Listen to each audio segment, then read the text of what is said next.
Assalamualaikum warahmatullahi wabarakatuh. Kami dari kelompok 9 mata kuliah telaah kurikulum kimia dari Prodi Pendidikan Kimia B 2019. Pada kesempatan kali ini kami akan memaparkan mengenai analisis kurikulum kimia pada materi reduksi oksidasi atau redoks. Sebelumnya izinkan saya memperkenalkan anggota dari kelompok 9. Saya sendiri Hanifah Livia, lalu ada Awanis Hanifati Salsabila,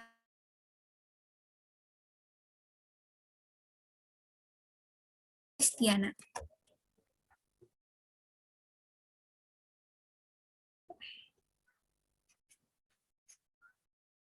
Lalu submateri yang akan kami bahas ada 6, dimulai dari kompetensi inti, kompetensi dasar, dan indikator. Lalu yang kedua, karakteristik materi. Yang ketiga, konsep inti. Yang keempat, miskonsepsi. Yang kelima, metode pembelajaran. Dan yang keenam, penilaian contoh sesuai kompetensinya. Yang pertama, ada kompetensi inti, kompetensi dasar, dan indikator. Berikut kompetensi intinya.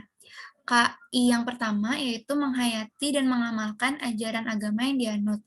Lalu yang kedua, menghayati dan mengamalkan perilaku jujur, disiplin, santun, peduli, atau gotong royong, kerjasama, toleran damai, bertanggung jawab, responsif, dan proaktif dalam berinteraksi secara efektif sesuai dengan perkembangan anak di lingkungan, keluarga, sekolah, masyarakat, dan lingkungan alam sekitar, bangsa, negara, kawasan regional, dan kawasan internasional.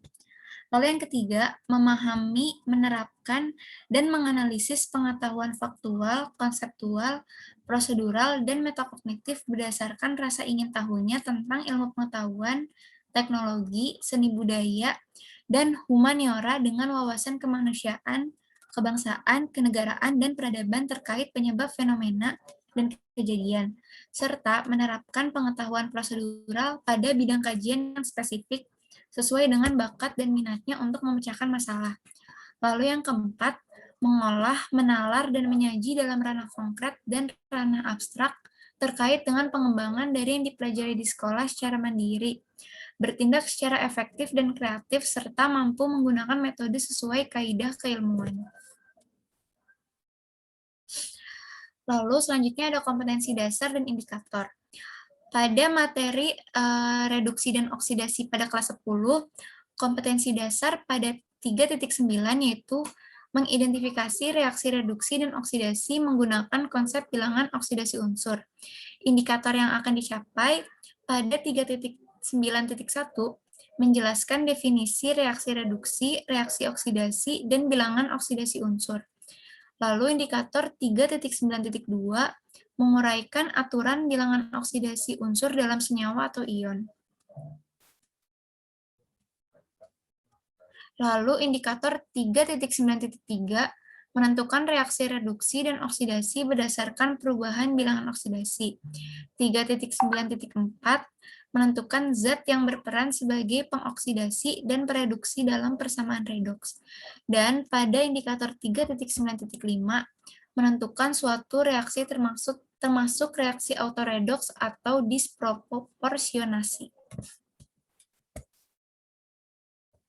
Lalu kompetensi dasar yang kedua ada 4.9, yaitu menganalisis beberapa reaksi berdasarkan perubahan bilangan oksidasi yang diperoleh dari data hasil percobaan atau melalui percobaan. Indikatornya 9.1 merancang dan melakukan percobaan redoks dan bukan redoks. 4.9.2 menganalisis reaksi yang termasuk reaksi redoks dan bukan redoks berdasarkan hasil percobaan. Lalu pada materi reaksi dan oksidasi di kelas 12, kompetensi dasarnya pada 3.3 menyetarakan persamaan kimia reaksi redoks. Indikator yang dicapai 3.3.1 menjelaskan definisi reaksi redoks dan autoredoks. 3.3.2 membedakan pengoksidasi dan pereduksi. 3.3.3 menyetarakan persamaan kimia reaksi redoks dengan menggunakan metode setengah reaksi. Dan 3.3.4 menyetarakan persamaan kimia reaksi redoks dengan perubahan bilangan oksidasi. Lalu kompetensi dasar yang kedua pada 4.3 menentukan urutan pengoksidasi atau pereduksi berdasarkan data hasil percobaan. Indikatornya pada 4.3.1 menganalisis urutan kekuatan pengoksidasi atau pereduksi berdasarkan data hasil percobaan. Lalu yang kedua, ada karakteristik materi. Berikut karakteristik materi pada materi reaksi, reduksi, dan oksidasi. Pada C1 mengingat ada 3.9.1 berada di dimensi faktual.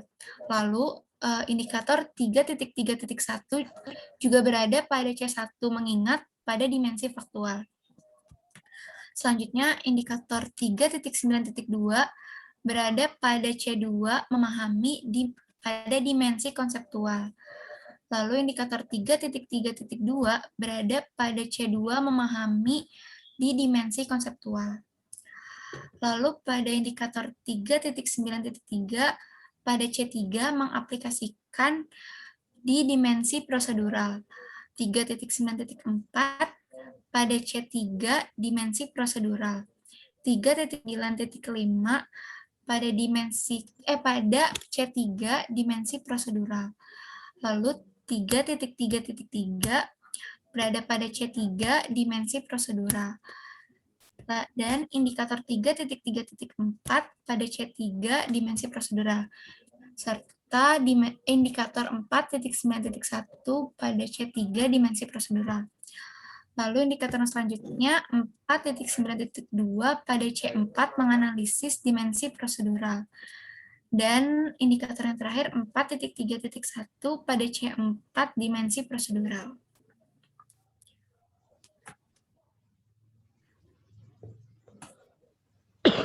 Untuk selanjutnya, yang ketiga adalah konsep inti.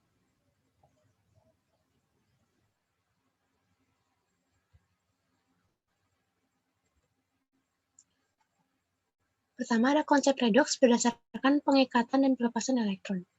Reaksi oksidasi adalah reaksi pelepasan elektron, contohnya pada pembentukan ion Na di bawah ini. Lalu, sebaliknya, reaksi pengikatan elektron disebut juga reaksi reduksi, contohnya pada pembentukan ion S2-. Reaksi redoks adalah reaksi yang terjadi di mana reaksi oksidasi dan reduksi terjadi bersama-sama. Contohnya pada 2Na ditambah S menjadi Na2S. Reaksi tersebut dapat ditulis menjadi dua tahap, yaitu reaksi oksidasi yang dialami oleh 2Na menjadi 2Na plus 2 elektron, dan reaksi reduksi yang dialami oleh S plus 2 elektron menjadi S2-, dengan reaksi redoks menjadi 2Na plus S menjadi Na2S. Pada reaksi di atas, Na mengalami reaksi oksidasi dan menyebabkan S tereduksi. Zat seperti Na ini disebut reduktor, sedangkan S disebut oksidator karena menyebabkan Na teroksidasi dan S sendiri mengalami reaksi reduksi.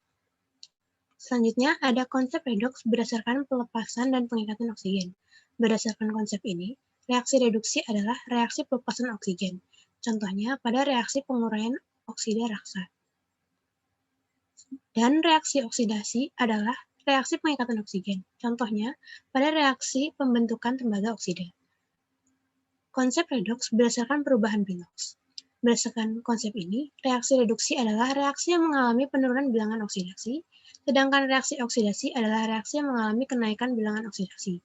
Bilangan oksidasi atau biloks sendiri adalah jumlah muatan yang dimiliki atom suatu unsur jika bergabung dengan atom unsur lain. Syaratnya yang pertama, jika unsur bebas mempunyai biloks 0, contohnya ada O2, Al, dan Fe. Selanjutnya, unsur H umumnya mempunyai biloks plus 1, kecuali pada senyawa hidrida, mempunyai biloks min 1. Senyawa hidrida adalah senyawa yang terbentuk jika logam bergabung dengan atom H, contohnya NaH, KH, dan CaH2. Unsur O umumnya mempunyai bilox -2, kecuali pada senyawa peroksida, contohnya Na2O2, H2O2, BaO2 mempunyai bilox -1. Senyawa F2O mempunyai bilox +2, dan senyawa superoksida, contohnya KO2 mempunyai bilox -1. Unsur non-logam umumnya mempunyai bilox negatif, contohnya pada golongan 7A mempunyai bilox -1, pada golongan 6A mempunyai bilox -2. Unsur logam dalam senyawa umumnya mempunyai bilox positif. Contohnya, golongan 1A mempunyai bilox +1, golongan 2A mempunyai bilox +2, dan Al3+, Ag+, Zn2+, Pb2+, Pb3+, Fe2+, dan Fe3+.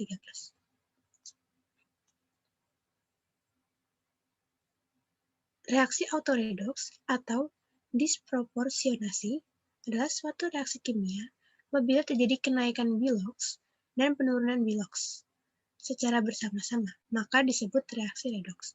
Jika suatu zat mengalami reaksi oksidasi sekaligus reduksi, maka reaksi ini disebut autoredoks. Contohnya pada senyawa 3Cl2 plus 6NaOH menjadi 5NaCl plus NaClO3 plus 3H2O, di mana di sini Cl2-nya ini mengalami autoredoks. Selanjutnya ada reaksi bukan redoks. Merupakan reaksi yang tidak mengalami kenaikan maupun penurunan bilangan oksidasi.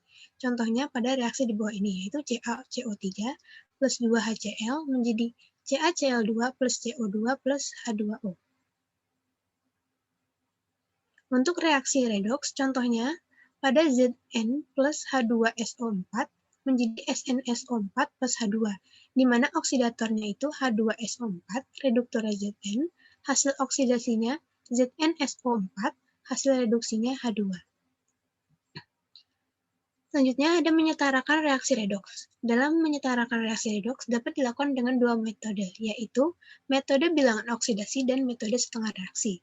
Pada metode bilangan oksidasi, prinsip penyetaraan reaksi redoks dengan metode bilangan oksidasi didasarkan pada perubahan bilangan oksidasi pada oksidator dan reduktor. Contohnya, ada setarakan reaksi Cr2O72- plus C2O42- menjadi Cr3+ plus CO2 dalam suasana asam. Di sini pertama-tama kita menentukan biloxnya dan disamakan jumlah atomnya. Selanjutnya menentukan naik turun bilox dan disamakan. Setelah disamakan, muatannya ditambah H+ jika kekurangan belum sama nilai biloxnya. Kemudian disamakan nilai H-nya dengan menambah H2O. Hasil akhirnya didapatkan Cr2O72- plus 3C2O42- plus 14H+ menjadi 2Cr3+ plus 6CO2 plus 7H2O. Selanjutnya ada metode setengah reaksi. Prinsip penyetaraan reaksi redoks dengan menggunakan metode setengah reaksi adalah menyetarakan jumlah elektron pada kedua setengah reaksi. Contohnya, menyetarakan reaksi MnO plus PbO2 menjadi MnO4 plus Pb2 plus pada suasana asam.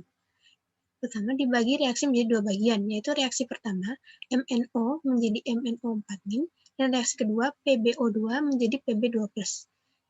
Disamakan jumlah atomnya, kemudian disamakan atom O dengan menambah H2O, kemudian disamakan H-nya dengan menambah H+, disamakan muatan emin. Setelah disamakan, jumlah elektron kemudian dijumlahkan. Ini didapatkan hasil akhir berupa reaksi 2MnO plus 5PbO2 plus 8H+ menjadi 2MnO4- plus 5Pb2 plus 4H2O. Selanjutnya, yang keempat ada miskonsepsi. Pada konsep reaksi redoks, siswa beranggapan bahwa pengertian oksidasi adalah pengikatan oksigen dan pengikatan elektron. Siswa juga beranggapan bahwa oksidasi adalah pengikatan elektron dan kenaikan bilangan oksidasi. Seharusnya, pengertian oksidasi yang sebenarnya menurut Wismono ialah pengikatan oksigen oleh unsur atau senyawa, pelepasan elektron, dan kenaikan bilangan oksidasi. Pada bilangan oksidasi dan reaksi redoks, Siswa memiliki anggapan bahwa bilox H selalu plus 1, dan juga siswa memiliki anggapan bahwa bilox O selalu min 2, di mana seharusnya bilangan oksigen dalam sebagian besar senyawa adalah min 2, tetapi pada hidrogen peroksida H2O2 dan ion peroksida O2 2- biloxnya min 1. Bilox hidrogen adalah plus 1, kecuali bila hidrogen berikatan dengan logam dalam bentuk senyawa biner. Misalnya CaH2 dan NaH, biloxnya adalah min 1. Selanjutnya, pengoksidasi dan pengreduksi. Siswa memiliki anggapan bahwa zat yang teroksidasi adalah zat yang mengalami oksidasi dan yang mengalami penurunan bilox. Siswa juga memiliki anggapan bahwa zat hasil oksidasi adalah zat dari hasil reduksi. Seharusnya, zat yang teroksidasi adalah zat yang mengalami oksidasi atau kenaikan bilox, sedangkan zat yang tereduksi adalah zat yang mengalami reduksi, yaitu penurunan bilox. Selanjutnya, oksidator dan reduktor. Siswa memiliki anggapan bahwa oksidator adalah zat pereduksi yang mengalami reduksi. Seharusnya, oksidator merupakan zat pengoksidasi yang mengalami reduksi. Untuk selanjutnya akan dilanjutkan oleh rekan saya. Lalu yang kelima ada metode pembelajaran. Lanjut. Di sini ada beberapa metode pembelajaran yang cocok dalam penerapan materi reaksi redox. Yang pertama ada PBL atau Problem Based Learning. Metode ini berbasis masalah. Metode ini memiliki 3 ciri, yaitu menuntut peserta didik secara aktif terlibat berkomunikasi. Aktivitas pembelajaran diarahkan untuk menyelesaikan masalah. Tanpa masalah, pembelajaran tidak akan terjadi, dan pemecahan masalah dilakukan dengan pendekatan berpikir ilmiah. Masalah di sini dapat berupa contoh soal penyelesaian terkait reaksi redox. Lalu yang kedua ada metode pembelajaran eksperimen. Metode ini merupakan cara penyajian bahan pelajaran di mana siswa melakukan percobaan dengan mengalami untuk membuktikan sendiri suatu pertanyaan atau hipotesis yang dipelajari. Metode ini adalah suatu cara mengajar di mana siswa melakukan suatu percobaan tentang suatu hal, mengamati prosesnya, dan menuliskan hasil percobaannya. Kemudian, hasil pengamatan tersebut disampaikan ke kelas dan dievaluasi oleh guru. Lanjut. Lalu yang ketiga ada metode diskusi. Metode diskusi adalah metode pembelajaran yang memfokuskan pada pertukaran pikiran antara guru dan semua siswa. Pertukaran pikiran ini dilakukan untuk memecahkan persoalan atau sebuah masalah yang menyangkut materi pembelajaran yang diberikan guru kepada siswa, atau bahkan persoalan yang diberikan siswa dan dipecahkan oleh siswa lain yang dibenarkan oleh guru. Lalu ada yang keempat ada metode ceramah. Metode ceramah adalah penyampaian materi pembelajaran dengan mengutamakan interaksi antara guru dan siswa, di mana seorang guru menyampaikan materi pembelajarannya melalui proses penerangan dan penuturan secara lisan kepada siswa. Proses penyampaian ini dapat dibantu dengan berbagai alat bantu seperti gambar, video, dan lain-lainnya. Lalu yang kelima ada metode pembelajaran tanya-jawab. Metode ini merupakan suatu metode pembelajaran di mana guru dan siswa aktif. Guru dapat memberikan pertanyaan kepada siswa dan siswa dapat menjawab, ataupun sebaliknya. Siswa memberikan pertanyaan dan guru menjawab pertanyaan dari siswa. Kegiatan ini dapat membuat siswa lebih aktif dan dapat mendorong rasa ingin tahu siswa. Lalu yang keenam ada penilaian contoh. Oke, yang pertama penilaian yang dinilai, aspek yang dinilai adalah sikap sosial. Sikap sosial meliputi disiplin, tanggung jawab, dan kerjasama. Lalu ada juga sikap spiritual, yaitu berdoa. Teknik penilaian dan bentuk penilaiannya dapat berupa pengamatan. Pengamatan ini dilakukan oleh guru. Biasanya guru membuat lembar pengamatan aktivitas peserta didik. Waktu penilaiannya adalah selama pembelajaran dan diskusi. Jadi guru mengamati bagaimana siswa bersikap dalam disiplin, tanggung jawab, dan kerjasamanya. Lanjut. Lalu yang kedua, aspek yang dinilai adalah pengetahuan. Nah, pengetahuan ini melingkupi pemahaman materi dan pemahaman konsep. Bentuk penilaiannya dapat dapat berbentuk tes tertulis, yang di dalamnya terdapat pilihan ganda dan uraian. Waktu penilaian dapat dilakukan setelah materi tersebut selesai dipelajari. Lalu yang ketiga, ada keterampilan. Kepada keterampilan ini mencakupi pemahaman materi dan penerapannya. Biasanya bentuk penilaiannya dapat berupa unjuk kerja.